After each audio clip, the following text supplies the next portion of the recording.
स्वागत है PTC news ਦਾ ਵਿਸਤਾਰ ਦਰਸ਼ਕਾਂ ਦਾ। मैं हरप्रीत सिंह तुम देख रहे हो गिलको प्रेजेंट्स विचार तकरार। एक अहम मुद्दे ते विचार चर्चा लैके तुहाडे सामने एक बार फिर तो हाजिर हाँ। बंदी ਸਿੰਘਾਂ ਦਾ मुद्दा, ये मुद्दा ना होके इदां लगदा है कि सियासी मुद्दा बन गया सियासी पार्टियां दे लई। ਵੱਖ-ਵੱਖ ਥਾਵਾਂ ਤੇ ਰੋਸ ਮੁਜ਼ਾਹਰੇ ਵੀ ਕੱਢੇ ਜਾਂਦੇ ਨੇ, हर तरह की चाराजोई की ਜਾਂਦੀ है, पर इदां लगदा है कि शायद सरकारां ते अदालतां इस मसले ते चुप्पी धारी करी बैठियां ने या इस मसले वाल कोई ध्यान ही नहीं देना चाहता या वो सो रही ने। बलवंत सिंह राजोआणा वो शख्स जिसने अपनी ताउमर जेल दीयां सलाखां दे पिछे हंडा दी, जिसनों यही नहीं पता कि उसने जिंदा जी बाहर आना या नहीं आना। उन्होंने यही नहीं पता कि उसनों उम्र कैद हुई है या उसनों फांसी की सज़ा मिलनी है। उन्होंने यही नहीं पता कि उसकी किस्मत का फैसला कदों ते किवें कीता जाएगा। लंबे समय तो चाराजोई की जा रही है, श्रोमणी गुरुद्वारा प्रबंधक कमेटी वालों भी चाराजोई की जा रही है। बलवंत सिंह राजोआणा की किस्मत का फैसला जिहड़ा है वो पहला कर दिता गया कि इसनूं फांसी की सज़ा दे दी जाए। जदों पूरे पंजाब दे विच रो भड़किया, पूरी सिख कौम दे विच गुस्से की लहर दौड़ गई, तो उस वेले दी तत्कालीन सरकार, पंजाब की सरकार जिहड़ी कि श्रोमणी अकाली दल की सरकार सी, उसने फटाफट चाराजोई करदे होए राष्ट्रपति तक पहुँच की। राष्ट्रपति तक पहुँच करके ये तहैया किया, ये अपील की कि अणमिथे समय के लिए फांसी की सज़ा नूं टाल दिता जाए, नहीं तो पंजाब का माहौल बहुत खराब हो सकता है, सिखां दी भावनावां भड़क सकदियां ने, कुछ भी हो सकता है। सो उस वेले फांसी की सज़ा टाल दी गई।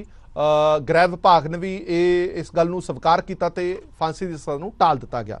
उस तो बाद लगातार चाराजोई चलती रही, अदालतां दे चक्कर कटते रहे, तरीक ते तरीक पैंदी रही, पर इंसाफ नहीं मिलिया। एक फैसला आया जो 550वां प्रकाश पुरब श्री गुरु नानक देव जी का मनाया गया, उदों केंद्र सरकार ने यह ऐलान किया कि जिन्हें भी बंदी सिंह ने या तो उन्होंने सज़ा खत्म कर दी जाएगी या जिन्होंने फांसी की सज़ा है उसनों उम्र कैद में तब्दील कर दिता जाएगा। हुण बलवंत सिंह राजोआणा उम्र कैद की सज़ा नालों कई गुणा वध सज़ा भुगत चुके हैं। जेकर उन्होंने फांसी की सज़ा रद्द करके उम्र कैद के बदली गई है तो इस वक्त उन्होंने जेल दीयां सलाखां तो बाहर होना चाहिए सी। पर दसंबर 2021 दे विच सैशन जो चल रहा सीगा सेंटर दे विच, उस सैशन दे विच लोक सभा दे विच जदों ये सवाल पूछा गया कि बलवंत सिंह राजोआणा सने होर कैदियों की सज़ा माफ़ की गई है, तो गृह मंत्री अमित शाह ने दो टुक जवाब दिता कि असीं किसी कैदी की सज़ा माफ़ नहीं की। उदों तो लैके हुण तक ये चाराजोई इस तरीके नाल चल रही है। 31 मार्च 2012 नूं भाई राजोआणा नूं फांसी दी जानी चाहिए सी। उदों इन्होंने कहा कि फांसी दिओ, पर उदों चाराजोई है स्टेट गौरमेंट ने की, तो फांसी की सज़ा जी है ये पिछे हो गई अणमिथे समय के लिए। एक धमाका 31 अगस्त 1995 ਨੂੰ सिविल ਸਕੱਤਰੇਤ ਦੇ बाहर होए धमाके ਦੇ ਵਿੱਚ शामिल होने का दोषी ठहराया गया बलवंत सिंह राजोआणा ਨੂੰ। उस वक्त मुख मंत्री सने 16 लोगों की मौत हुई सी। 1 अगस्त 2007 राजोआणा ਨੂੰ सीबीआई अदालत ने फांसी की सज़ा सुनाई सी। हुण उदों तो लैके हुण तक चाराजोई चल रही है। इन्हां दे परिवारक मैंबर कमलजीत कौर भैन ने बलवंत सिंह राजोआणा ते वो लगातार कानूनी चाराजोई कर रहे हैं।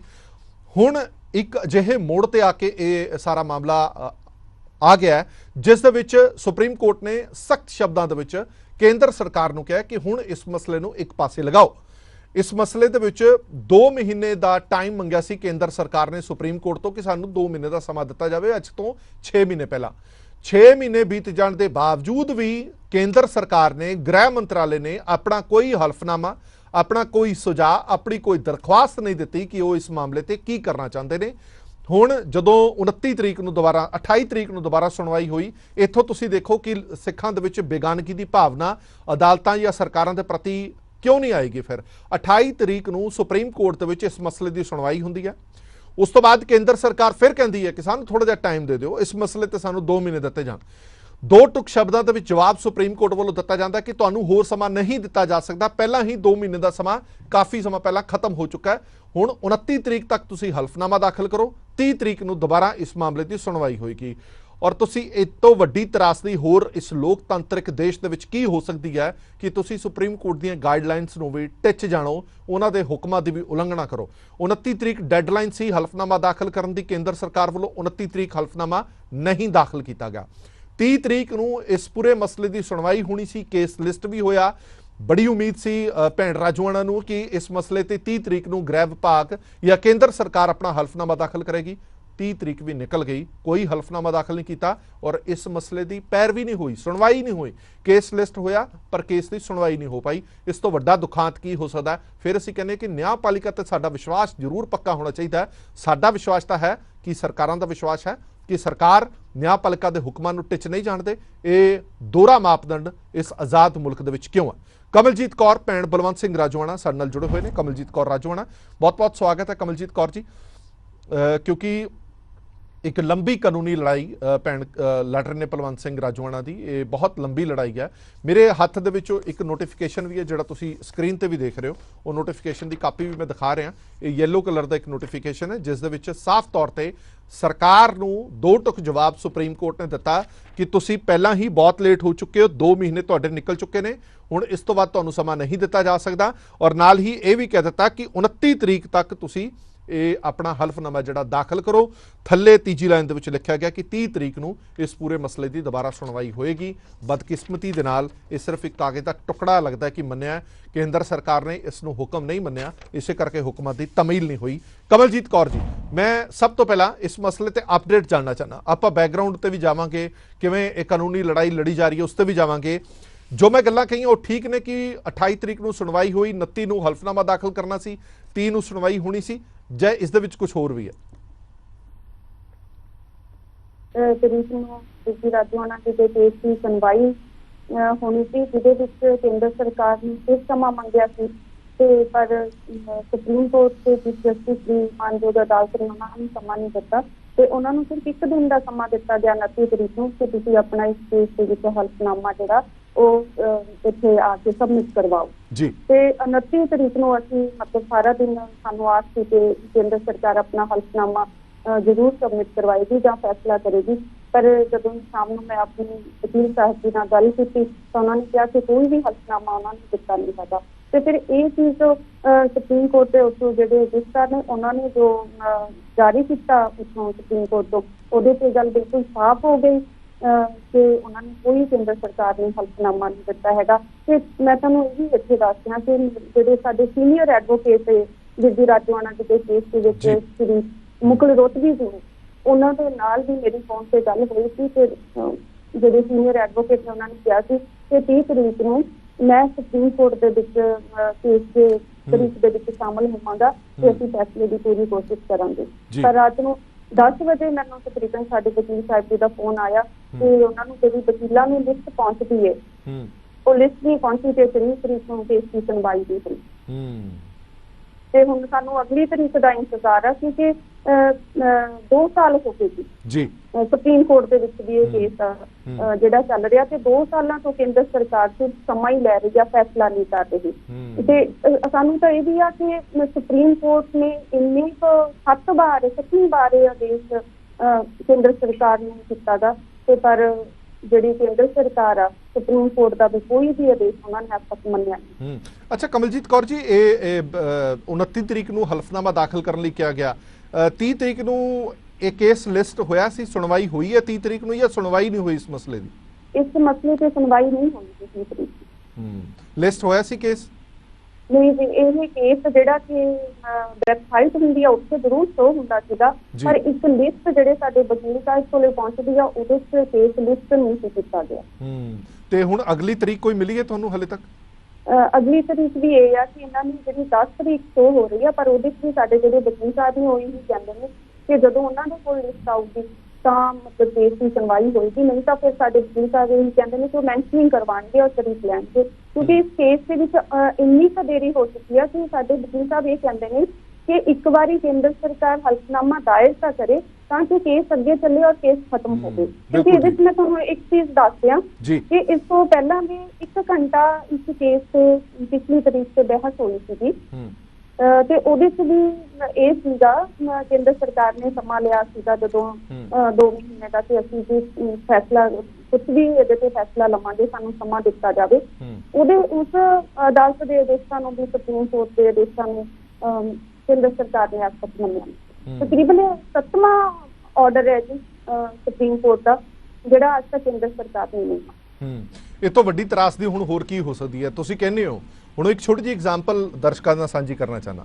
ਸ਼੍ਰੋਮਣੀ ਗੁਰਦੁਆਰਾ ਪ੍ਰਬੰਧਕ ਕਮੇਟੀ ਦੇ ਮਸਲੇ ਤੇ ਸੁਪਰੀਮ ਕੋਰਟ ਨੇ ਕੋਈ ਫੈਸਲਾ ਸੁਣਾਇਆ ਔਰ ਉਸ ਫੈਸਲੇ ਤੇ ਜੇ ਸ਼੍ਰੋਮਣੀ ਗੁਰਦੁਆਰਾ ਪ੍ਰਬੰਧਕ ਕਮੇਟੀ ਕਿੰਤੂ ਪਰੰਤੂ ਕਰ ਰਹੀ ਹੈ ਤਾਂ ਕਹਿ ਰਹੇ ਨੇ ਕਿ ਦੇਖੋ ਜੀ ਸੁਪਰੀਮ ਕੋਰਟ ਵਰਗੀ ਕੋਰਟ ਦਾ ਵੀ ਫੈਸਲੇ ਤੇ ਕਿੰਤੂ ਪਰੰਤੂ ਕਰਦੇ ਨੇ। ਲੋਕਤੰਤਰਿਕ ਦੇਸ਼ ਦੇ ਵਿੱਚ ਦੇਸ਼ ਦੀ ਸਰਵਉੱਚ ਅਦਾਲਤ ਤੇ ਵੀ ਇਹ ਲੋਕ ਸਵਾਲ ਚੁੱਕਦੇ ਨੇ। ਹੁਣ ਸਵਾਲ ਤੁਹਾਡੇ ਤੇ ਕਿਉਂ ਨਾ ਚੁੱਕਿਆ ਜਾਵੇ? 7 ਵਾਰ ਕੇਂਦਰ ਸਰਕਾਰ ਨੂੰ ਨੋਟਿਸ ਦਿੱਤਾ ਗਿਆ ਸੁਪਰੀਮ ਕੋਰਟ ਵੱਲੋਂ, 7 ਵਾਰ ਉਸ ਨੋਟਿਸ ਦਾ ਤੁਸੀਂ ਕੋਈ ਜਵਾਬ ਹੀ ਨਾ ਦਿਓ। ਇਸ ਤੋਂ ਵੱਧ ਕੰਟੈਂਪਟ ਆਫ ਕੋਰਟ ਕੀ ਹੋਏਗਾ? ਤੁਸੀਂ ਆਮ ਲੋਕਾਂ ਨੂੰ ਸਮਝਾਉਂਦੇ ਹੋ ਕਿ ਕੋਰਟ ਦੀ ਮਰਿਆਦਾ ਕੀ ਹੈ, ਕੋਰਟ ਦੇ ਲਈ ਤੁਸੀਂ ਸਮਰਪਿਤ ਹੋ, ਕੋਰਟ ਦਾ ਕੋਈ ਫੈਸਲਾ ਹੈ ਕਿੰਤੂ ਪਰੰਤੂ ਨਹੀਂ ਕਰ ਸਕਦੇ, ਕਾਨੂੰਨੀ ਚਾਰਾਜੋਈ ਕਰੋ, ਕੋਈ ਸਵਾਲ ਨਾ ਚੁੱਕੋ। ਪਰ ਜਦੋਂ ਤੁਹਾਨੂੰ 7 ਵਾਰ ਇੱਕ ਬਲਵੰਤ ਸਿੰਘ ਰਾਜੋਆਣਾ ਕੇਸ ਦੇ ਵਿੱਚ ਨੋਟਿਸ ਜਾਂਦਾ ਤੇ 7 ਵਾਰ ਤੁਸੀਂ ਕੋਈ ਜਵਾਬ ਨਹੀਂ ਦਿੰਦੇ ਤਾਂ ਫਿਰ ਕੀ ਸੁਪਰੀਮ ਕੋਰਟ ਦਾ ਮਾਣ ਸਤਿਕਾਰ ਸਰਕਾਰ ਕਰ ਰਹੀ ਹੈ? ਜੇ ਸਰਕਾਰ ਆਪਣੇ ਤੋਂ ਹੀ ਸ਼ੁਰੂਆਤ ਕਰੇ ਮਾਣ ਸਤਿਕਾਰ ਕਰਨ ਦੀ ਤਾਂ ਤੁਸੀਂ ਲੋਕਾਂ ਨੂੰ ਕਹਿ ਸਕਦੇ ਕਿ ਸੁਪਰੀਮ ਕੋਰਟ ਤੇ ਕੋਈ ਸਵਾਲ ਜਾਂ ਟੀਕਾ ਟਿੱਪਣੀ ਨਹੀਂ ਕਰਨਾ। ਬਲਵੰਤ ਸਿੰਘ ਰਾਜੋਆਣਾ ਦਾ ਮਸਲਾ ਬਹੁਤ ਪੇਚੀਦਾ ਮਸਲਾ ਮੰਨਿਆ ਜਾ ਰਿਹਾ। ਮੈਂ ਕਮਲਜੀਤ ਕੌਰ ਜੀ ਇੱਕ ਸਵਾਲ ਪੁੱਛਣਾ ਚਾਹੁੰਦਾ। ਕੁਝ ਲੋਕ ਇਹ ਸਵਾਲ ਚੁੱਕ ਰਹੇ ਨੇ ਕਿ ਇਹ ਮਸਲਾ ਇੰਨਾ ਪੇਚੀਦਾ ਇਸ ਕਰਕੇ ਬਣਿਆ ਹੋਇਆ। 2 ਲੌਜਿਕ ਦੱਸਦੇ ਨੇ ਕਿਉਂਕਿ ਤੁਸੀਂ ਕਾਨੂੰਨੀ ਲੜਾਈ ਲੜ ਰਹੇ ਹੋ, ਤੁਹਾਨੂੰ ਜ਼ਿਆਦਾ ਬਿਹਤਰ ਪਤਾ ਹੋਵੇਗਾ। ਪਹਿਲਾ ਲੌਜਿਕ ਉਹ ਇਹ ਕਹਿੰਦੇ ਨੇ ਕਿ ਭਾਈ ਬਲਵੰਤ ਸਿੰਘ ਰਾਜੋਆਣਾ ਨੇ ਖੁਦ ਪਟੀਸ਼ਨ ਨਹੀਂ ਪਾਈ ਸਜ਼ਾ ਮਾਫੀ ਦੀ ਜਾਂ ਫਾਂਸੀ ਦੀ ਮਾਫੀ ਦੀ, SGPC ਨੇ ਪਾਈ ਹੈ, ਇਸ ਕਰਕੇ ਇਸ ਮਸਲੇ ਤੇ ਕੋਈ ਫੈਸਲਾ ਨਹੀਂ ਆ ਰਿਹਾ।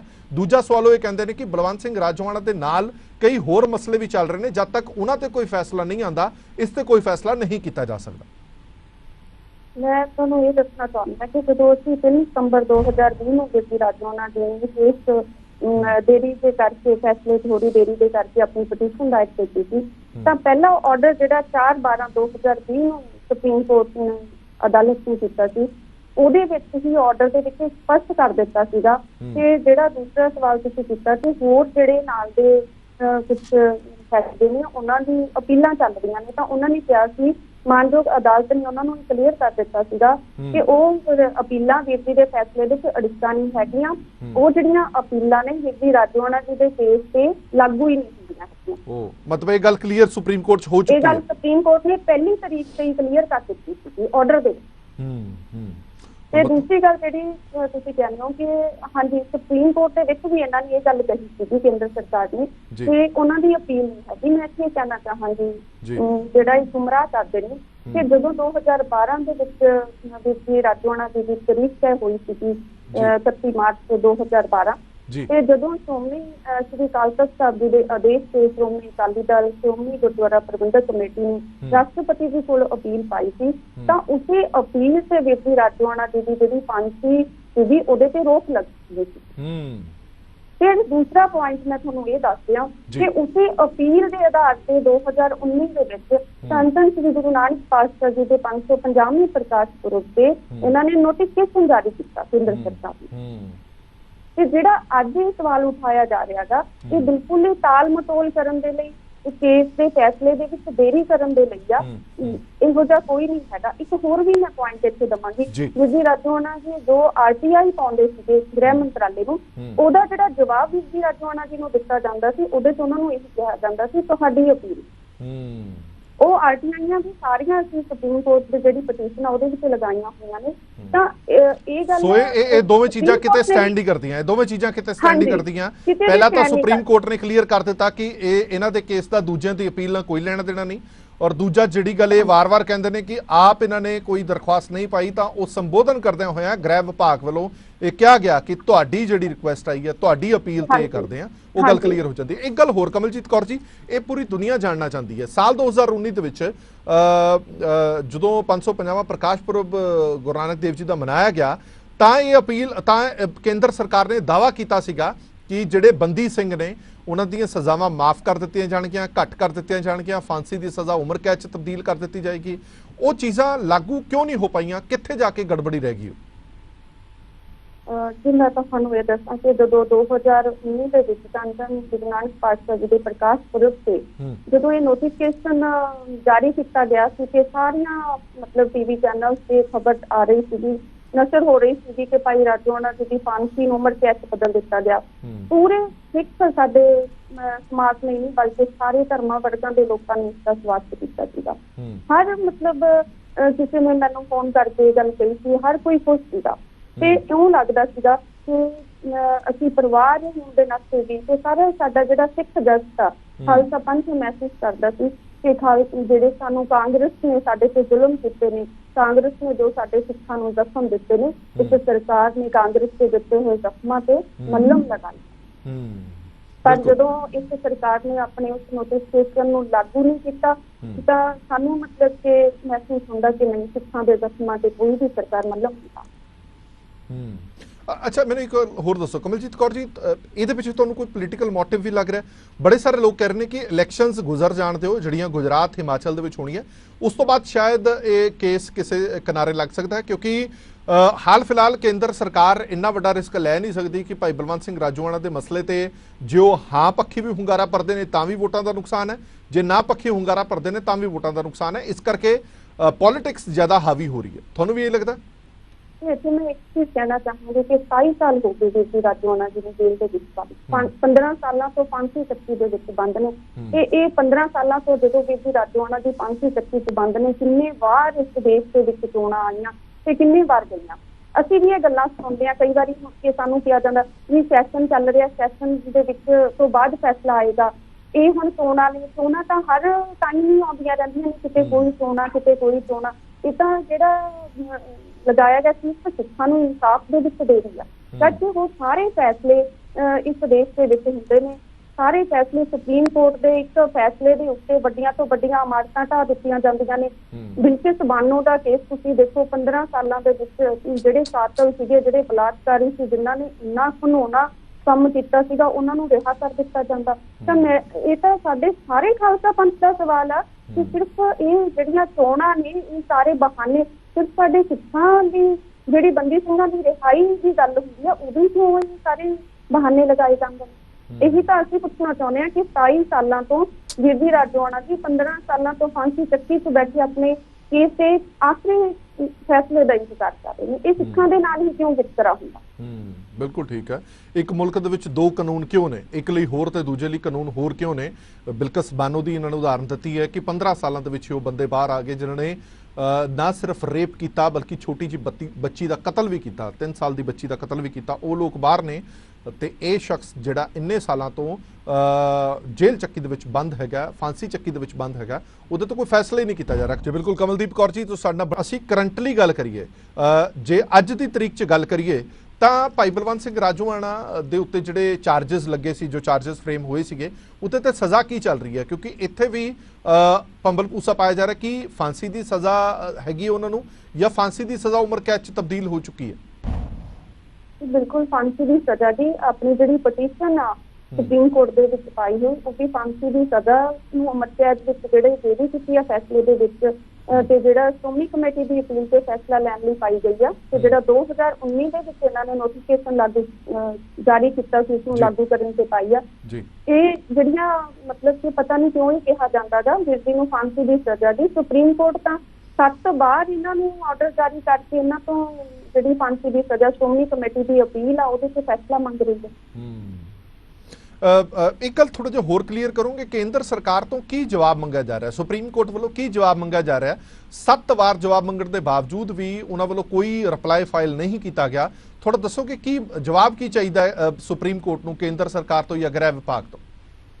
ਸੁਪਰੀਮ ਕੋਰਟ ਨੇ ਜਿਹੜਾ 4/12/2020 ਨੂੰ ਆਪਣਾ ਆਰਡਰ ਜਾਰੀ ਕੀਤਾ ਸੀ, ਜਿਹੜਾ ਮੈਂ ਤੁਹਾਨੂੰ ਦੱਸਿਆ ਕਿ ਇੱਕ ਤਾਂ ਉਹਨਾਂ ਦੀਆਂ ਜਿਹੜੀਆਂ ਅਪੀਲਾਂ ਦਾ ਬਹਾਨਾ ਸੀ ਉਹਨੂੰ ਉਹਨਾਂ ਨੇ ਖਤਮ ਕੀਤਾ ਸੀ। ਦੂਸਰਾ ਉਹਨਾਂ ਨੇ ਕਿਹਾ ਸੀ ਕਿ ਤੁਸੀਂ ਇਹ ਟਿੱਪਣੀ ਵੀ ਕੀਤੀ ਸੀ ਸੁਪਰੀਮ ਕੋਰਟ ਨੇ ਕਿ ਤੁਸੀਂ ਤਾਂ ਫੈਸਲਾ ਲੈ ਚੁੱਕੇ ਹੋ, ਤੁਸੀਂ ਲਾਗੂ ਕਰੋ ਉਸ ਫੈਸਲੇ। ਤੁਸੀਂ 550ਵੀਂ ਪ੍ਰਕਾਸ਼ ਪੁਰਬ ਤੇ ਧੰਨ ਸੱਚੇ ਪਾਤਸ਼ਾਹ ਗੁਰੂ ਨਾਨਕ ਦੇਵ ਜੀ ਦੇ ਤੁਸੀਂ ਫੈਸਲਾ, ਔਰ ਇਹ ਉਹਨਾਂ ਨੇ ਆਪਣੇ ਆਰਡਰ 'ਚ ਵੀ ਲਿਖਿਆ था 4/12/2020 ਦੇ ਆਰਡਰ ਦੇ ਵਿੱਚ ਇਹੀ ਚੀਜ਼ ਲਿਖੀ ਆ। ਸੁਪਰੀਮ ਕੋਰਟ ਤਾਂ ਉਹਦੇ ਇਹਨਾਂ ਤੋਂ ਜਿੰਨੇ ਵੀ ਆਰਡਰ ਆ ਉਹਦੇ ਵਿੱਚ ਵੀਰ ਰਾਜੋਆਣਾ ਜੀ ਦੀ ਜਿਹੜੀ ਫਾਂਸੀ ਦੀ ਸਜ਼ਾ ਜੀ ਉਹਦੇ ਤੇ ਫੈਸਲਾ ਮੰਗ ਰਹੀ ਹੈ। ਤੇ ਤੁਹਾਡੇ ਕੋਲੇ ਜਿਹੜੀ ਅਪੀਲ ਆ ਸ਼੍ਰੋਮਣੀ ਗੁਰਦੁਆਰਾ ਪ੍ਰਬੰਧਕ ਕਮੇਟੀ ਦੀ ਪਿਛਲੇ 11 ਸਾਲਾਂ ਤੋਂ ਰਾਸ਼ਟਰਪਤੀ ਜੀ ਕੋਲ ਤੇ ਗ੍ਰਹਿ ਮੰਤਰਾਲੇ ਦੇ ਕੋਲੇ ਵਿਚਾਰ ਅਧੀਨ ਪਈ ਆ। ਤੁਸੀਂ ਇਹ ਦੇਖ ਲਓ ਕਿ ਇਹ ਕਿਹੋ ਜਿਹਾ ਮਤਲਬ ਇਨਸਾਫ ਸਿੱਖਾਂ ਦੇ ਨਾਲ ਹੋ ਰਿਹਾ ਕਿ 11 ਸਾਲਾਂ ਤੋਂ ਗ੍ਰਹਿ ਮੰਤਰਾਲੇ ਜਿਹੜਾ ਹੈਗਾ ਸਾਡਾ ਵਿਭਾਗ ਕੇਂਦਰ ਸਰਕਾਰ ਉਹ ਵਿਚਾਰ ਹੀ ਕਰਦੀ ਪਈ ਹੈ। ਸੁਪਰੀਮ ਕੋਰਟ ਨੂੰ ਵੀ ਜਵਾਬ ਨਹੀਂ ਦੇ ਸਕਦੀ। ਬਿਲਕੁਲ ਠੀਕ ਹੈ। ਵੈਸੇ ਅਸੀਂ ਕਹਿੰਦੇ ਹਾਂ ਕਿ ਅਦਾਲਤਾਂ ਤੇ ਸਾਨੂੰ ਭਰੋਸਾ ਰੱਖਣਾ ਚਾਹੀਦਾ ਹੈ। ਅਦਾਲਤਾਂ ਤੇ ਭਰੋਸਾ ਤੁਸੀਂ ਪਹਿਲਾਂ ਕਾਇਮ ਕਰੋ, ਤੁਸੀਂ ਪਹਿਲਾਂ ਅਦਾਲਤਾਂ ਦੇ ਸਵਾਲਾਂ ਦੇ ਜਵਾਬ ਦਿਓ, ਫਿਰ ਤੁਸੀਂ ਲੋਕਾਂ ਨੂੰ ਇਹ ਕਹੋ ਕਿ ਤੁਸੀਂ ਕਰ ਸਕਦੇ ਹੋ ਇਸ ਪੂਰੇ ਮਸਲੇ ਤੇ। ਇੱਕ ਗੱਲ ਹੋਰ ਕਮਲਜੀਤ ਕੌਰ ਜੀ, ਕਿਉਂਕਿ ਇਸ ਮਸਲੇ ਤੇ ਪੂਰੀ ਸਿੱਖ ਕੌਮ, ਪੂਰਾ ਸਿੱਖ ਪੰਥ ਤੁਹਾਡੇ ਨਾਲ ਖੜਾ ਹੈਗਾ। ਇਹਦੀ ਅਸੀਂ ਇੱਕ ਐਗਜ਼ਾਮਪਲ ਦੇਖ ਵੀ ਚੁੱਕੇ ਹਾਂ 2012 ਦੇ ਵਿੱਚ, ਜਦੋਂ ਸਜ਼ਾ ਦਾ ਐਲਾਨ ਹੋਇਆ ਸੀਗਾ। ਹੁਣ ਤੁਸੀਂ ਕੀ ਉਮੀਦ ਕੀ ਰੱਖਦੇ ਹੋ, ਜਾਂ ਸਿੱਖ ਪੰਥ ਨੂੰ ਕੀ ਅਪੀਲ ਕਰਨਾ ਚਾਹੁੰਦੇ ਹੋ ਇਸ ਪੂਰੇ ਮਸਲੇ ਤੇ? ਜੀ ਰਾਜਵਾਨਾ ਜੀ ਦਾ ਜਿਹੜਾ ਕੇਸ ਆ ਉਹ ਪੂਰੇ ਸਿੱਖ ਖਾਲਸਾ ਪੰਥ ਦੇ ਲਈ ਇੱਕ ਬਹੁਤ ਵੱਡੀ ਬੇਇਨਸਾਫੀ ਦੀ ਉਦਾਹਰਨ ਹੈ। ਕਿਉਂਕਿ ਵੀਰ ਜੀ ਮੈਂ ਇੱਕ ਚੀਜ਼ ਇਹ ਵੀ ਕਹਿਣਾ ਚਾਹਾਂਗੀ, ਜੀ ਰਾਜਵਾਨਾ ਜੀ ਨੇ ਆਪਣੇ ਕੇਸ ਦੇ ਵਿੱਚ ਸੱਚ ਬੋਲਿਆ, ਜੋ ਕੁਝ ਵੀ ਆਪਣੀ ਕੌਮ ਤੇ ਹੋਇਆ ਉਸ ਜ਼ੁਲਮ ਨੂੰ ਰੱਖਿਆ, ਕੌਮ ਦੇ ਨਾਲ ਹੋਈਆਂ ਬੇਇਨਸਾਫੀਆਂ ਨੂੰ ਰੱਖਿਆ, ਤੇ ਵੀਰ ਜੀ ਨੇ ਕੌਮੀ ਇਨਸਾਫ ਦੇ ਲਈ, ਕੌਮ ਦੇ ਮਾਨ ਸਨਮਾਨ ਦੇ ਲਈ ਆਪਣੀ ਅਦਾਲਤਾਂ ਦੇ ਵਿੱਚ ਸੱਚ ਰੱਖਿਆ ਤੇ ਅਦਾਲਤਾਂ ਨੂੰ ਦੱਸਿਆ ਕਿ ਸਾਡੀ ਕੌਮ ਤੇ ਇਹ ਜ਼ੁਲਮ ਹੋਏ। ਤੇ ਮੈਂ ਇਹ ਚੀਜ਼ ਕਹਾਂਗੀ ਕਿ ਅਦਾਲਤ ਇੱਥੋਂ ਤੱਕ ਕਿ ਇਹਨਾਂ ਨੇ, ਕੇਂਦਰ ਸਰਕਾਰ ਨੇ ਸੁਪਰੀਮ ਕੋਰਟ ਦੇ ਵਿੱਚ ਵੀ ਇਹ ਚੀਜ਼ ਕਹੀ ਸੀ ਵੀ ਸੰਵਿਧਾਨ ਨੂੰ ਮੰਨਦੇ ਸਕੇ, ਤਾਂ ਸੁਪਰੀਮ ਕੋਰਟ ਨੇ ਕਿਹਾ ਸੀ ਇਹ ਸਾਡੇ ਦੇਸ਼ ਦੇ ਨਾਗਰਿਕ ਨੇ। ਤੇ ਤੁਸੀਂ ਉਹਨਾਂ ਨੇ ਇਸ ਚੀਜ਼ ਨੂੰ ਵੀ, ਸੁਪਰੀਮ ਕੋਰਟ ਦੇ ਤਿੰਨਾਂ ਜੱਜਾਂ ਨੇ ਉਹਨਾਂ ਦੀ ਇਸ ਗੱਲ ਨੂੰ ਮੰਨਣ ਤੋਂ ਇਨਕਾਰ ਕਰ ਦਿੱਤਾ ਸੀ ਕੇਂਦਰ ਸਰਕਾਰ ਨੇ, ਕਿਉਂਕਿ ਵੀਰ ਜੀ ਨੇ ਅਦਾਲਤ ਦੇ ਵਿੱਚ ਜੋ ਬੋਲਿਆ ਸੱਚ ਬੋਲਿਆ। ਤੇ 27 ਸਾਲ ਹੋ ਗਏ ਤੇ ਸੁਪਰੀਮ ਕੋਰਟ ਨੇ ਵੀ ਉਹਨਾਂ ਨੂੰ ਇਹੀ ਕਿਹਾ ਸੀ ਕਿ ਤੁਸੀਂ ਇਹਦੇ ਤੇ ਮਤਲਬ ਕਿ ਮਾਨਵਤਾ ਦੇ ਆਧਾਰ ਤੇ ਫੈਸਲਾ ਕਰੋ। ਬਿਲਕੁਲ ਠੀਕ ਹੈ। ਮੈਂ ਵੀ ਉਹ ਨੋਟਿਸ ਪੜ੍ਹਿਆ ਹੈਗਾ ਜਿਸ ਦੇ ਵਿੱਚ ਸੁਪਰੀਮ ਕੋਰਟ ਨੇ ਸਿੱਧੇ ਤੇ ਤਿੱਖੇ ਸ਼ਬਦਾਂ ਦੇ ਵਿੱਚ ਕੇਂਦਰ ਸਰਕਾਰ ਨੂੰ ਕਿਹਾ ਕਿ ਤੁਹਾਨੂੰ ਹੋਰ ਸਮਾਂ ਨਹੀਂ ਦਿੱਤਾ ਜਾ ਸਕਦਾ, ਤੁਹਾਨੂੰ ਇੱਕ ਪਾਸੇ ਹੋਣਾ ਹੀ ਪੈਣਾ, ਤੁਹਾਨੂੰ ਇਹ ਫੈਸਲਾ ਲੈਣਾ ਹੀ ਪੈਣਾ। ਇਹੀ ਕਹਿੰਦੇ ਆ ਕਿ ਪੂਰੇ ਖਾਲਸਾ ਪੰਥ ਦੇ ਵਿੱਚ ਏਕਾ ਹੋਣਾ ਚਾਹੀਦਾ ਦਾ। ਬਹੁਤ ਵੱਡੀ ਮਤਲਬ ਕਿ ਬੇਇਨਸਾਫੀ ਹੈਗੀ ਹੈ ਕਿ 27 ਸਾਲਾਂ ਤੋਂ ਬੀਬੀ ਰਾਜੋਆਣਾ ਜੀ ਪੂਰਾ ਖਾਲਸਾ ਪੰਥ ਅਸੀਂ ਪਰਿਵਾਰ ਫੈਸਲੇ ਦੀ ਉਡੀਕ ਕਰ ਰਹੇ ਹਾਂ। ਤੇ ਸਾਡੀ ਤਾਂ ਕੇਂਦਰ ਸਰਕਾਰ ਨੂੰ ਇਹੀ ਬੇਨਤੀ ਆ ਕਿ ਸਿੱਖਾਂ ਦੀਆਂ ਭਾਵਨਾਵਾਂ ਤੇ ਬੇਨੁਸਾਰ ਫੈਸਲਾ ਕਰੇ, ਸਿੱਖਾਂ ਦੇ ਜਿਹੜੇ ਜ਼ਖਮ ਨੇ ਉਹਨਾਂ ਤੇ ਮੱਲਮ ਲਗਾਏ। ਤੇ ਸਭ ਤੋਂ ਵੱਡੀ ਗੱਲ ਤਾਂ ਇਹ ਹੈ ਕਿ ਸੁਪਰੀਮ ਕੋਰਟ ਦੇ 7 ਆਰਡਰ ਨੇ, ਜੇਕਰ ਕੇਂਦਰ ਸਰਕਾਰ ਹੀ ਸੁਪਰੀਮ ਕੋਰਟ ਦੇ ਆਰਡਰਾਂ ਦਾ ਸਨਮਾਨ ਨਹੀਂ ਕਰਦੀ, ਸੁਪਰੀਮ ਕੋਰਟ ਦੇ ਆਰਡਰਾਂ ਨੂੰ ਕੇਂਦਰ ਸਰਕਾਰ ਹੀ ਨਹੀਂ ਮੰਨਦੀ, ਤਾਂ ਇਹਦਾ ਮਤਲਬ ਕਿ ਆਮ ਲੋਕ ਇਸ ਚੀਜ਼ ਨੂੰ ਕਿਵੇਂ ਮੰਨਣਗੇ? ਬਿਲਕੁਲ ਠੀਕ ਹੈ ਜੀ ਜੀ ਜੀ ਬਿਲਕੁਲ। ਕਮਲਜੀਤ ਕੌਰ ਜੀ, ਇਸ ਪੂਰੇ ਮਸਲੇ ਦੇ ਵਿੱਚ ਕਿਤੇ ਕਾਨੂੰਨੀ ਚਾਰਾਜੋਈ ਦੇ ਵਿੱਚ ਤੁਹਾਡੇ ਵਾਲੇ ਪੱਖ ਤੋਂ ਕਿਸੇ ਤਰ੍ਹਾਂ ਦੀ ਕੋਈ ਕਮੀ ਤਾਂ ਨਹੀਂ ਰਹੀ? ਤੁਹਾਡੇ ਵਕੀਲਾਂ ਵੱਲੋਂ ਕੇਸ ਸਹੀ ਤਰੀਕੇ ਨਾਲ ਪੁੱਟ ਅਪ ਨਾ ਕੀਤਾ ਜਾ ਰਿਹਾ ਹੋਵੇ, ਜਾਂ ਤੁਹਾਡੇ ਵਕੀਲ ਕਮਜ਼ੋਰ ਹੋਣ? ਕਈ ਲੋਕ ਸਵਾਲ ਇਦਾਂ ਦੇ ਵੀ ਚੁੱਕਦੇ ਨੇ। ਮੈਂ ਕਲੈਰੀਫਿਕੇਸ਼ਨ ਲਈ ਪੁੱਛਣਾ ਚਾਹੁੰਦਾ ਕਿ ਤੁਹਾਨੂੰ ਤੁਹਾਡੇ ਵਕੀਲਾਂ ਤੋਂ ਸੰਤੁਸ਼ਟੀ ਹੈ ਕਿ ਉਹ ਸਹੀ ਤਰੀਕੇ ਨਾਲ ਤੁਹਾਡਾ ਕੇਸ ਰੱਖ ਰਹੇ ਨੇ? ਜੀ ਸਾਡਾ ਕੇਸ ਸਭ ਤੋਂ ਦੇਸ਼ ਦੇ ਸਭ ਤੋਂ ਵੱਡੇ ਵਕੀਲ ਜਿਨ੍ਹਾਂ ਨੂੰ ਹੁਣ ਦੇਖੋ ਕਿ ਤੁਸੀਂ ਵੀ ਸਾਈਡ ਸੁਣਿਆ ਹੋਵੇ ਅਖਬਾਰਾਂ ਦੇ ਵਿੱਚ ਕਿ ਅਟਾਰਨੀ ਜਨਰਲ ਦੀ ਪੋਸਟ ਦੇ ਲਈ ਚੁਣਿਆ ਗਿਆ ਸੀ, ਸੀਨੀਅਰ ਐਡਵੋਕੇਟ ਸ੍ਰੀ ਮੁਕੁਲ ਰੋਹਤਗੀ ਜੀ। ਤੇ ਜਿਹੜੇ ਸਾਡੇ ਐਡਵੋਕੇਟ ਮੁਕੁਲ ਸ੍ਰੀ ਮੁਕੁਲ ਰੋਹਤਗੀ ਜੀ ਨੇ ਉਹ ਹਰ ਤਰੀਕੇ ਤੇ ਖੁਦ ਸ਼ਾਮਲ ਹੋਏ ਨੇ। ਔਰ ਮੈਂ ਇੱਥੇ ਤੁਹਾਨੂੰ ਇਹ ਵੀ ਦੱਸਦਾ ਕਿ ਸਾਡੀ ਸ਼੍ਰੋਮਣੀ ਗੁਰਦੁਆਰਾ ਪ੍ਰਬੰਧਕ ਕਮੇਟੀ ਵੀ ਬੀਬੀ ਰਾਜੋਆਣਾ ਜੀ ਦੇ ਕੇਸ ਦੇ ਵਿੱਚ ਵਕੀਲਾਂ ਦੀ ਸਾਰੀ ਫੀਸ ਦਿੱਤੀ ਸੀ। ਤੇ ਮਤਲਬ ਨਹੀਂ ਤਾਂ ਆਮ ਕੇਸਾਂ ਦੇ ਵਿੱਚ ਇਹ ਚੀਜ਼ ਹੁੰਦੀ ਆ ਕਿ ਸੀਨੀਅਰ ਐਡਵੋਕੇਟ ਜੀ ਨੂੰ ਉਹ ਵੀ ਲੈ ਕੇ ਆਂਦਾ ਜਾਂਦਾ ਜਦੋਂ ਬਹਿਸ ਹੋਵੇ, ਪਰ ਬੀਬੀ ਰਾਜੋਆਣਾ ਜੀ ਦੇ ਕੇਸ ਦੇ ਵਿੱਚ ਉਸ ਕੇਸ ਦੀ ਅਹਿਮੀਅਤ ਨੂੰ ਸਮਝਦੇ ਹੋਏ ਸ਼੍ਰੋਮਣੀ ਕਮੇਟੀ ਨੇ ਹਰ ਤਰੀਕ ਤੇ ਸ੍ਰੀ ਮੁਕੁਲ ਰੋਹਤਗੀ ਜੀ ਆਪ ਪੇਸ਼ ਹੋਏ ਨੇ। ਇੱਥੋਂ ਤੁਸੀਂ ਅੰਦਾਜ਼ਾ ਲਾ ਸਕਦੇ ਹੋ ਵੀ ਕਿੰਨੀ ਗੰਭੀਰਤਾ ਹੈਗੀ ਇਸ ਕੇਸ ਨੂੰ ਲੈ ਕੇ। ਜੀ ਬਿਲਕੁਲ ਜੀ। ਚਲੋ ਬਹੁਤ ਬਹੁਤ ਧੰਨਵਾਦ ਕਮਲਜੀਤ ਕੌਰ ਜੀ, ਸਾਡੇ ਨਾਲ तमाम ਗੱਲਬਾਤ ਕਰਨ ਦੇ ਲਈ। ਬੜੀਆ ਹੋਰ ਵੀ ਕਹਿਣਾ ਚਾਹਾਂਗੀ ਜ਼ਰੂਰ ਜ਼ਰੂਰ ਕਿ ਜਿੱਥੇ ਸੰਵਿਧਾਨ ਦੀ ਗੱਲ ਆਉਂਦੀ ਹੈ, ਦੇਖੋ ਵੀਰ ਜੀ ਦਾ ਆਧਾਰ ਕਾਰਡ ਬਣਿਆ ਹੋਇਆ, ਪੈਨ ਕਾਰਡ ਬਣਿਆ ਹੋਇਆ, ਬੈਂਕ ਦੀ ਕਾਪੀ ਆ, ਤੇ ਇਹ ਸਾਰਾ ਕੁਝ ਸਭ ਤੋਂ ਵੱਡੀ ਚੀਜ਼ ਗੱਲ ਆ ਕਿ ਜਦੋਂ ਸੁਪਰੀਮ ਕੋਰਟ ਦੇ ਵਿੱਚ ਹੀ ਕੇਸ ਲਗਾ ਦਿੱਤਾ ਤਾਂ ਜਿਹੜੀਆਂ ਇਹ ਚੀਜ਼ ਗੱਲਾਂ ਕਹੀਆਂ ਜਾਂਦੀਆਂ ਨੇ ਸੰਵਿਧਾਨ ਨੂੰ ਨਹੀਂ ਮੰਨਦੇ ਜਾਂ ਉਹਨਾਂ ਦੀ ਅਪੀਲ ਨਹੀਂ ਹੈਗੀ, ਸਾਰੀਆਂ ਮਤਲਬ ਮੇਰੇ ਆਧਾਰ ਨੇ। ਕਿਉਂਕਿ ਸਭ ਤੋਂ ਵੱਡੀ ਸਾਡਾ ਸ੍ਰੀ ਅਕਾਲ ਤਖਤ ਸਾਹਿਬ ਜੀ ਦਾ ਆਦੇਸ਼ ਆ, ਜਿਨ੍ਹਾਂ ਦੇ ਆਦੇਸ਼ ਤੇ ਸ਼੍ਰੋਮਣੀ ਗੁਰਦੁਆਰਾ ਪ੍ਰਬੰਧਕ ਕਮੇਟੀ ਤੇ ਸ਼੍ਰੋਮਣੀ ਅਕਾਲੀ ਦਲ ਦੀ ਜਿਹੜੀ ਅਪੀਲ ਆ ਉਹ ਸਮੁੱਚੇ ਖਾਲਸਾ ਪੰਥ ਦੀ ਅਪੀਲ ਆ, ਕਿਉਂਕਿ ਅਸੀਂ ਸ਼੍ਰੋਮਣੀ ਗੁਰਦੁਆਰਾ ਪ੍ਰਬੰਧਕ ਕਮੇਟੀ ਨੂੰ ਸਿੱਖਾਂ ਦੀ ਪਾਰਲੀਮੈਂਟ ਕਹਿੰਦੇ। ਬਿਲਕੁਲ ਠੀਕ ਹੈ। ਅੱਛਾ ਕਮਲਜੀਤ ਕੌਰ ਜੀ, ਜਾਂਦੇ ਜਾਂਦੇ ਇੱਕ ਸਵਾਲ ਹੋਰ ਪੁੱਛ ਲਾਂ ਕਿ ਤਰਕ ਲੌਜਿਕ ਇਹ ਵੀ ਦਿੱਤੇ ਜਾਂਦੇ ਨੇ ਕਿ ਜਿਹੜੇ ਇਹ ਬੰਦੀ ਸਿੰਘ ਨੇ, ਜੇ ਇਹ ਬਾਹਰ ਆ ਗਏ ਤਾਂ ਪੰਜਾਬ ਦਾ ਮਾਹੌਲ ਖਰਾਬ ਕਰ ਦੇਣਗੇ, ਇਹ ਫਿਰ ਦਹਿਸ਼ਤਵਾਦ ਲਿਆਣਗੇ, ਫਿਰ ਆਤੰਕਵਾਦ ਲਿਆਣਗੇ, ਇਦਾਂ ਦੀਆਂ ਗੱਲਾਂ ਵੀ ਕੀਤੀਆਂ ਜਾਂਦੀਆਂ ਨੇ। ਪ੍ਰੋਫੈਸਰ ਦਵਿੰਦਰਪਾਲ ਸਿੰਘ ਭੁੱਲਰ ਦੇ ਮਸਲੇ ਦੇ ਵਿੱਚ ਵੀ ਇਹੀ ਅਪੀਲ ਕਰਕੇ ਉਹਨਾਂ ਨੂੰ ਹਾਲੇ ਤੱਕ ਰਿਹਾ ਨਹੀਂ ਕੀਤਾ ਗਿਆ ਕਿ ਇਹ ਸਮਾਜ ਦੇ ਲਈ ਜਾਂ ਦੇਸ਼ ਦੇ ਲਈ ਹਾਨੀਕਾਰਕ ਨੇ। ਮੈਂ ਇਸ ਚੀਜ਼ ਤੇ ਹੈਰਾਨ ਹਾਂ ਤੇ ਬਿਲਕਿਸ ਬਾਨੋ ਦੇ ਜਿਹੜੇ ਕਾਤਲ ਸੀਗੇ, ਜਿਨ੍ਹਾਂ ਨੇ ਪਰਿਵਾਰ ਨੂੰ ਕਤਲੇਆਮ ਕੀਤਾ, ਜਿਨ੍ਹਾਂ ਨੂੰ ਬਲਾਤਕਾਰ ਕੀਤਾ, ਉਹਨਾਂ ਨੂੰ 15 ਸਾਲ ਦੇ ਵਿੱਚ ਬਾਅਦ ਛੱਡ ਦਿੱਤਾ ਗਿਆ। ਤੇ ਬਹੁਤ ਵਧੀਆ ਉਹਨਾਂ ਦਾ ਜੇਲ੍ਹ ਦਾ ਜੀਵਨ ਆ। ਇੱਥੇ ਬੀਬੀ ਰਾਜੋਆਣਾ ਜੀ ਦਾ ਜਿਹੜਾ 27 ਸਾਲਾਂ ਦਾ ਜੇਲ੍ਹ ਦਾ ਜੀਵਨ ਆ, ਉਹ ਸਾਰਿਆਂ ਦੇ ਸਾਹਮਣੇ ਆ। ਤੇ ਗੁਰੂ ਸਾਹਿਬ ਜੀ ਦੀ ਓਟ ਆਸਰੇ ਦੇ ਵਿੱਚ ਆ। ਤੇ ਇੱਥੇ ਇੱਕ ਚੀਜ਼ ਹੋਰ ਵੀ ਆਉਂਦੀ ਆ ਕਿ ਉਹਨਾਂ ਲੋਕਾਂ ਨੂੰ ਜਿਹੜੇ ਚੀਜ਼ ਕਹਿੰਦੇ ਆ, ਆਪਣੇ ਕਾਨੂੰਨ ਤੇ, ਆਪਣੀ ਪੁਲਿਸ ਤੇ, ਆਪਣੀ ਫੌਜ ਤੇ ਕੋਈ ਭਰੋਸਾ ਨਹੀਂ ਕਿ ਤੁਸੀਂ ਸਿਰਫ ਇਹ ਦੋਸ਼ ਲਗਾ ਕੇ ਕਿ ਕਾਨੂੰਨ ਦਾ ਖਤਰਾ ਗਾ, ਜੇ ਉਹ ਬਾਹਰ ਆ ਗਏ, ਕੀ ਤੁਸੀਂ ਕਿਸੇ ਨੂੰ ਮਤਲਬ ਕਾਨੂੰਨ ਦੀ ਉਲੰਘਣਾ ਆਪ ਹੀ ਤੁਸੀਂ ਕਰਦੇ ਹੋ। ਜਦਕਿ ਸਾਡਾ ਕਾਨੂੰਨ, ਸੰਵਿਧਾਨ ਤਾਂ ਇਹ ਗੱਲ ਕਹਿੰਦਾ ਹੈਗਾ ਕਿ ਜਦੋਂ ਕਿਸੇ ਦੀ ਸਜ਼ਾ ਪੂਰੀ ਹੋ ਜਾਂਦੀ ਆ ਤਾਂ ਉਹਨਾਂ ਨੂੰ ਰਿਹਾ ਕੀਤਾ ਜਾਵੇ। ਇਸ ਚੀਜ਼ ਮੈਂ ਇੱਥੇ ਵੀ ਕਹਿਣਾ ਚਾਹਾਂਗੀ ਕਿ ਜਿਹੜੇ ਪੁਲਿਸ ਵਾਲੇ ਨੇ ਜਿਨ੍ਹਾਂ ਤੇ CBI ਦੀ ਕੋਰਟਾਂ ਦੇ ਵਿੱਚ ਕੇਸ, ਜਿਨ੍ਹਾਂ ਨੇ ਸਜ਼ਾਵਾਂ ਦਿੱਤੀਆਂ, CBI ਕੋਰਟਾਂ ਨੇ ਉਹਨਾਂ ਨੂੰ ਸਜ਼ਾਵਾਂ ਦਿੱਤੀਆਂ ਨੇ, ਉਹਨਾਂ ਨੂੰ ਰਿਹਾ ਕਰ ਦਿੱਤਾ ਜਾਂਦਾ ਗਾ। ਔਰ ਉੱਥੇ ਉਹਨਾਂ ਦੇ ਪਰਿਵਾਰਾਂ ਨੂੰ ਕੀ ਪੁੱਛਿਆ ਜਾਂਦਾ ਗਾ ਕਿ ਇਹਨਾਂ ਨੂੰ ਅਸੀਂ ਰਿਹਾ ਕਰੀਏ ਕਿ ਨਾ ਕਰੀਏ। ਕਿ ਬਿਲਕਿਸ ਬਾਨੋ ਜੀ ਨੂੰ ਪੁੱਛਿਆ ਗਿਆ ਕਿ ਇਹਨਾਂ ਨੂੰ ਰਿਹਾ ਕਰੀਏ ਜਾਂ ਨਾ ਕਰੀਏ। ਦੇਖੋ, ਪਰਿਵਾਰ ਕੋਈ ਵੀ ਨਹੀਂ ਚਾਹੁੰਦਾ ਹੁੰਦਾ। ਬਹੁਤ ਸਾਰੇ ਤਾਂ ਰਾਜਨੀਤੀ ਵੀ ਇੱਥੇ ਹੁੰਦੀ ਹੈ ਜੀ। ਤੇ ਇੱਥੇ ਸਭ ਤੋਂ ਉੱਪਰ ਸੰਵਿਧਾਨ ਤੇ ਕਾਨੂੰਨ ਆ। ਤੇ ਮੈਂ ਤਾਂ ਇਹੀ ਕਹਾਂਗੀ ਕਿ ਸਾਡਾ ਸੰਵਿਧਾਨ ਕਾਨੂੰਨ ਜੋ ਸਾਡੇ ਤਾਂ ਇੱਥੇ 14 ਸਾਲਾਂ ਦੀ ਉਮਰ ਕੈਦ ਦੱਸੀ ਗਈ ਹੈ ਜੀ ਜੀ ਜੀ, ਆਲਰੇਡੀ ਇੱਥੇ ਤਾਂ ਭੁਗਤ ਚੁੱਕੇ ਨੇ। 22 ਸਾਲ ਹੋ ਗਏ ਸੀ। ਲਗਭਗ ਦੁਗਣੀ ਸਜ਼ਾ ਭੁਗਤ ਚੁੱਕੇ ਨੇ।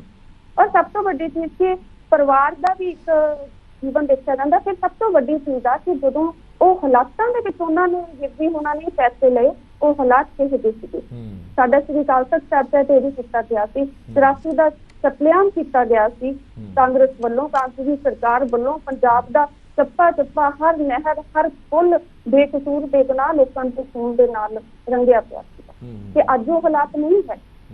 ਕਮਲਜੀਤ ਕੌਰ ਜੀ, ਤੁਹਾਡੇ ਪਰਿਵਾਰ ਦੇ ਨਾਲ ਵੀ ਇਦਾਂ ਦਾ ਕੋਈ ਭਾਣਾ ਵਾਪਰਿਆ ਸੀ? ਸਾਡੇ ਪਰਿਵਾਰ ਤੇ ਤਾਂ ਬਹੁਤ ਜ਼ਿਆਦਾ ਜ਼ੁਲਮ ਹੋਇਆ ਸੀ। ਸਾਡੇ ਤਾਂ ਪਿਤਾ ਜੀ ਇਸ ਦੇਸ਼ ਦੀ ਲਈ, ਦੇਸ਼ ਦੀ ਰੱਖਿਆ ਦੇ ਲਈ 3 ਉਹਨਾਂ ਨੇ ਜੰਗਾਂ ਲੜੀਆਂ ਸੀਗੀਆਂ, ਪਰ ਉਹਦੇ ਬਾਵਜੂਦ ਵੀ ਮੇਰੇ ਭੈਣ ਜੀ ਨੂੰ ਘਰੇ ਆ ਕੇ ਸ਼ਹੀਦ ਕੀਤਾ ਗਿਆ ਸੀ ਪੁਲਿਸ ਵਾਲਿਆਂ ਵੱਲੋਂ। ਤੇ ਜਿਹੜੇ ਮੇਰੇ ਭਰਾ ਸੀਗੇ 18 ਸਾਲ 6 ਮਹੀਨੇ ਦੇ, ਜਿਹੜੇ ਕਿ ਪੁਲਿਸ ਦੇ ਇੰਨੇ ਕਹਿਰ ਤੋਂ ਮਤਲਬ ਉਸ ਟਾਈਮ ਹੋ ਰਿਹਾ ਸੀ, ਡਰਦੇ ਹੋਏ ਘਰੋਂ ਗਏ ਸੀਗੇ, ਉਹਨਾਂ ਦੀ ਤਾਂ ਲਾਸ਼ ਵੀ ਨਹੀਂ ਸੀ।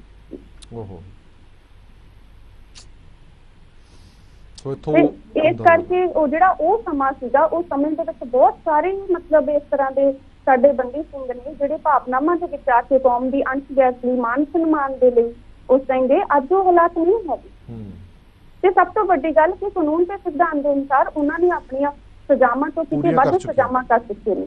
ਤੇ ਅਸੀਂ ਕਹਿੰਦੇ ਹਾਂ ਕਿ ਇਸ ਦੇਸ਼ ਦਾ ਕਾਨੂੰਨ, ਇਹੀ ਸਵਾਲ ਮੇਰਾ ਸਭ ਤੋਂ ਵੱਡਾ ਗਾ ਕਿ ਜਦੋਂ ਸਿੱਖਾਂ ਨੂੰ ਇਨਸਾਫ ਦੇਣ ਦੀ ਗੱਲ ਆਉਂਦੀ ਆ ਤਾਂ ਉਸ ਟਾਈਮ ਇਹ ਕਾਨੂੰਨ, ਇਹ ਸੰਵਿਧਾਨ ਸਾਡੇ ਸਿੱਖਾਂ ਤੇ ਲਾਗੂ ਕਿਉਂ ਨਹੀਂ ਹੁੰਦਾ?